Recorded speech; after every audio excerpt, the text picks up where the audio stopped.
We are less than a week away from Georgia's semifinal playoff game against Ohio State in Atlanta. Peach Bowl does not get any bigger than this. The more I dive into this game, the more I see that there are 5 players that I think need to have a big game in order for Georgia to win this ball game. I think they're going to win, and I've got more on that coming later this week, but 5 guys just keep coming up, and that's really what this video is about. I'm going to talk about 5 guys who need to be at their best if Georgia wants to win the game. And I want to start on defense, and I think it's almost obvious, right? Kelee Ringo, former 5-star, one of Georgia's top defenders, probably going to be a first-round pick at the end of this season, entering next year's NFL draft. But he's going to be tested. We've seen it all year when teams want to throw the ball vertically and they want to try to win some one-on-one matchups. They're going to go after Kelee Ringo.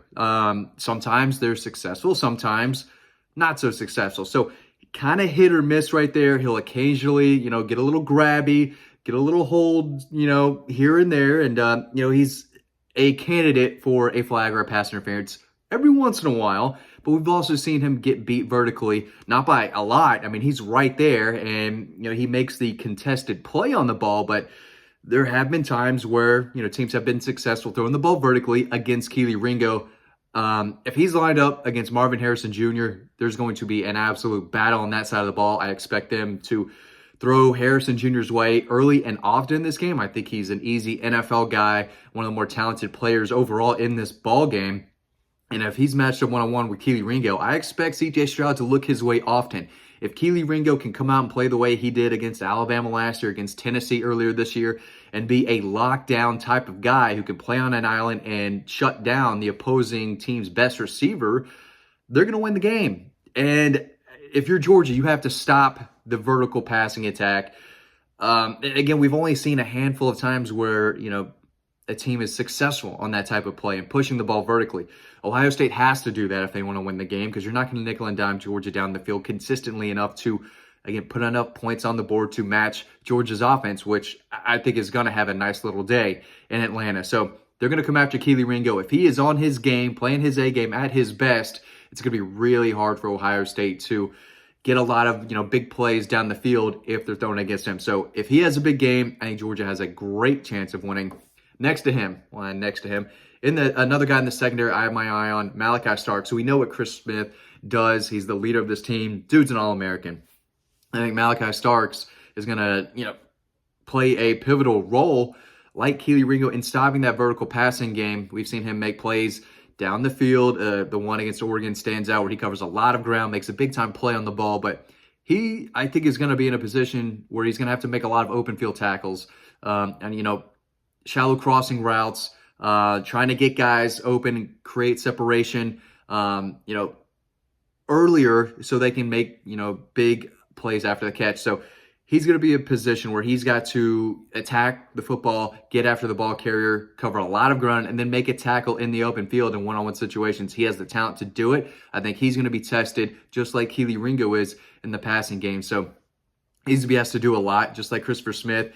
He's going to help in coverage, but he's also going to have to, dissect plays and help against the run and try to make some plays behind the line of scrimmage. We've seen him do that before, and I think if he's on his A game as well and plays like the upperclassman that he's not, but he's played like one all year, I think it's going to be tough for Ohio State to move the ball consistently, especially through the air. If Malachi Starks is playing a great ball game, it's only going to make things a lot easier for Georgia's defense. Staying on defense, again, kind of a no-brainer. Jalen Carter, if he's able to get after C.J. Stroud and harass him like, a lot of opposing defenders really have not this year, it's going to make everything tough for C.J. Stroud. They haven't seen a guy like Jalen Carter all year. If he's in one-on-one situations, he's going to win those battles. And if he can get after C.J. Stroud from the interior, close those pockets, and get after him, hit him a few times, get him on the ground, he's going to shake up a little bit. He's going to start forcing passes, which are going to, create turnovers. So he's either going to get to the quarterback, force him to throw the ball away, which happens all the time. That's happened all year, or create a turnover, whether he gets to the quarterback, forces a fumble, tip pass that, someone in the secondary or a linebacker catches, whatever. He does so many key things for Georgia's defense. He's going to be at he's going to have to be at his A game. He is every week.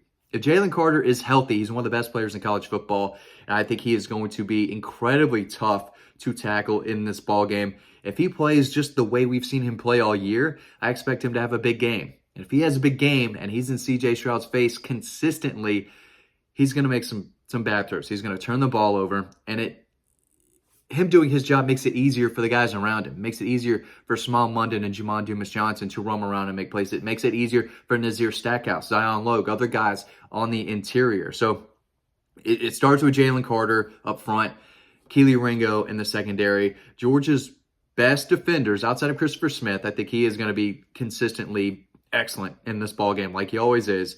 But if those three guys can step up on defense, I think they're going to have a big game. Offensively, this screams another Darnell Washington game for me. Big target. They're using him more and more in the passing game, in the red zone. I expect more of that to happen on Saturday night. Obviously, Brock Bowers is going to get his touches, his opportunities. He's going to get the ball a lot, and it's going to make things easier for Darnell Washington. I think Ohio State, when you're game planning for this Georgia offense, number one is you stop Brock Bowers. You have to stop this guy, or else he's going to open up the run game. He's going to win his one-on-one battles. If you don't corral him early on, he's got the speed to run by defenses. You have to stop that guy. You can't stop him and Darnell Washington. You can't have two guys on both of those dudes. So while I think Brock Bowers obviously has the potential to have a monster game, Darnell Washington is a guy who I don't think is going to come off the very field often in this game. He's going to set the edge, off tackle in the run game. He's going to block his butt off like he has ever since he stepped foot on campus. But he is a big target that I don't think Ohio State has the manpower to shut down. I don't think their linebackers are athletic enough or big enough to keep up with him in the passing game.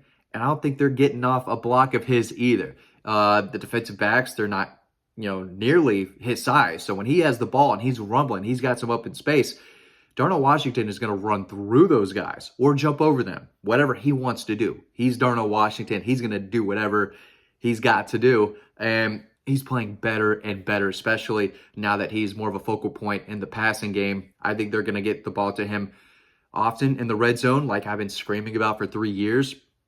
I think he's going to have a big game. And then obviously, I could mention Stetson Bennett, but I'm not going to. That's the easy answer. The quarterback obviously has to play well, but I think Kelee McIntosh is going to have a big day as well. This is the biggest game of the season. He's your best running back. He brings some versatility to the offense. I think you got to get the ball in his hands in a number of different ways. Get him in the open space.